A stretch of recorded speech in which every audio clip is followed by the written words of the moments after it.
Έχουμε λοιπόν μαζί μας σήμερα τον κύριο Γιάννο Κατσιριντάκη, συνιδρυτή του Metabook.gr. Καλημέρα.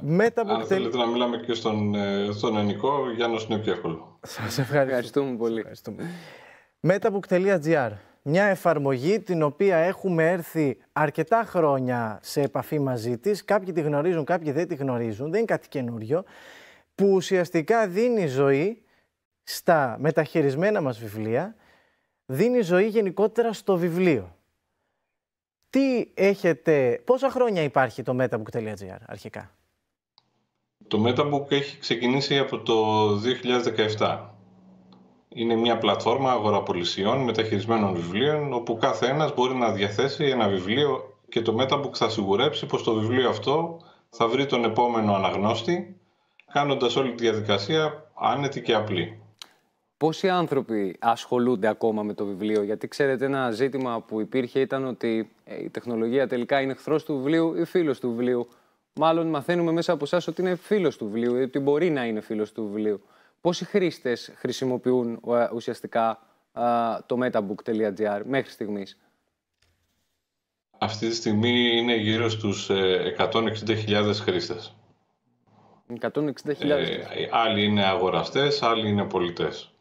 Και αυτή είναι μια ομάδα χρηστών η οποία, από ό,τι μαθαίνουμε, όλο και αναπτύσσεται, όλο και μεγαλώνει.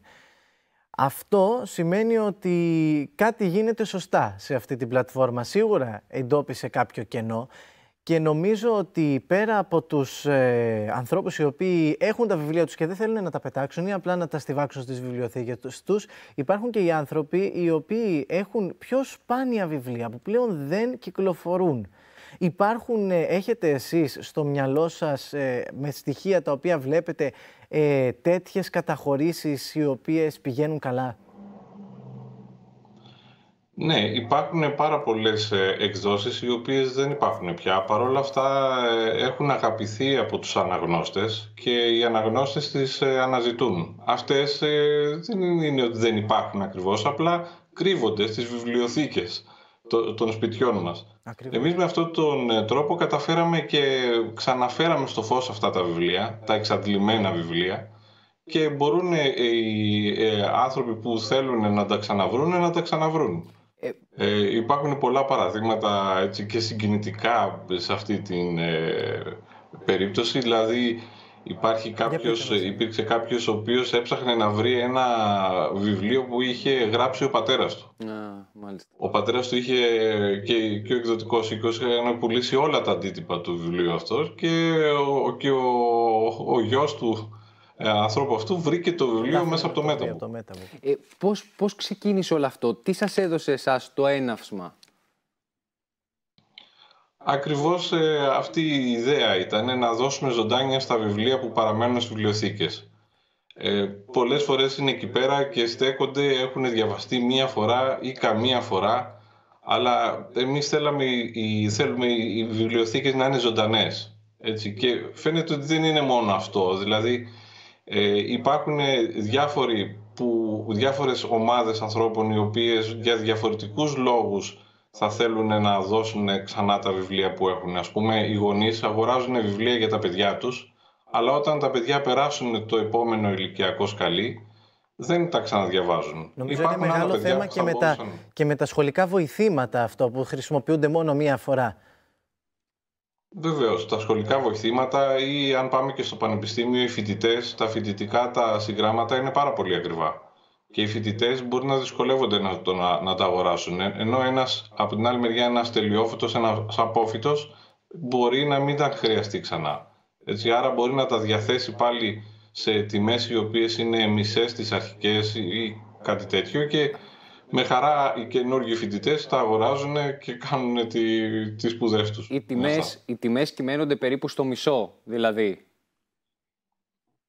Μια καλή ιδέα είναι αυτή. Εμείς βέβαια δεν επεμβαίνουμε στις τιμές. Είναι στο χέρι δηλαδή του πολιτή. Είναι στην ευχέρεια του πολιτή, αλλά εμείς κάθε φορά που κάποιος θέλει να αναρτήσει μια αγγελία, εμείς το σύστημα κοιτάει στη βάση των δεδομένων που έχουμε, αναζητά να δει αν αυτό το βιβλίο υπάρχει ως καινούριο και σε τι τιμή.